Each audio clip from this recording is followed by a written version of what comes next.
नमस्कार, सगळ्यांचं स्वागत आहे माझ्या किचनमध्ये म्हणजेच वैष्णवी किचन्समध्ये. आज आपण बघणार आहोत इडली सांबार. चला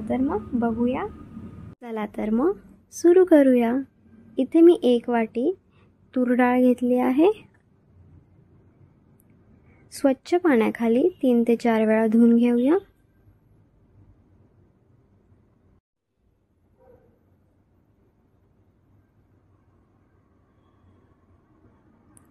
स्वच्छ पाणी खाली धुवून झाले की 10 ते 15 मिनिटं आपण भिजत ठेवूया. तेवर भाज्या बघूया. सिमला मिरची, बटाटा, कांदा, टमॅटो, कैरी, वांग, मटार. कैरी घेतली आहे त्याच्यामुळे चिंच नाही टाकली तरी चालेल.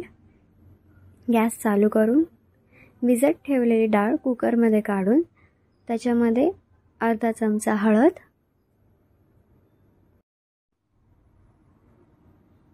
चिमूटभर हिंग, 1 चमचा सांबार मसाला, चिरलेल्या भाज्या,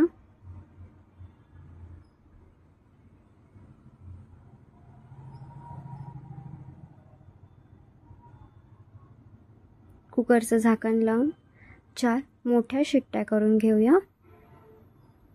इथे शिट्ट्या झालेल्या आहेत. कुकर गार होऊ द्यायचा आहे. कुकर गार झाला की डाळ घोटून घ्यायची आहे.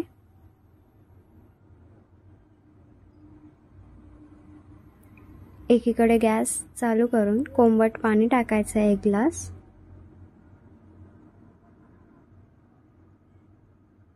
हलवून घेऊया.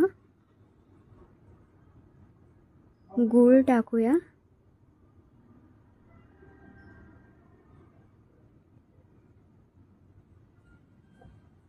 चवीनुसार मीठ. फोडणीची तयारी करूया. एका छोट्या वाटीत चिमूटभर हिंग,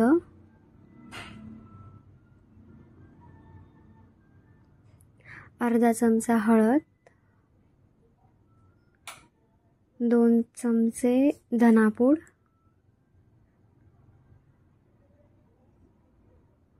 2 चमचे सांबार मसाला, 2 चमचे तिखट. फोडणीची कढई तापली आहे. तेल टाकूया.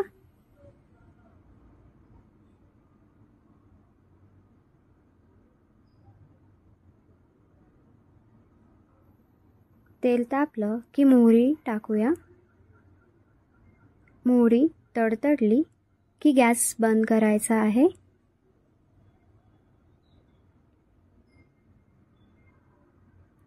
कढीपत्ता टाकूया. सगळे मसाले टाकूया. फोडणी द्यायची आहे. आता एकसारखं करायला थोडं पाणी घेऊ कोमट. हलवून घेऊया. उकळी येऊ द्यायची आहे छान.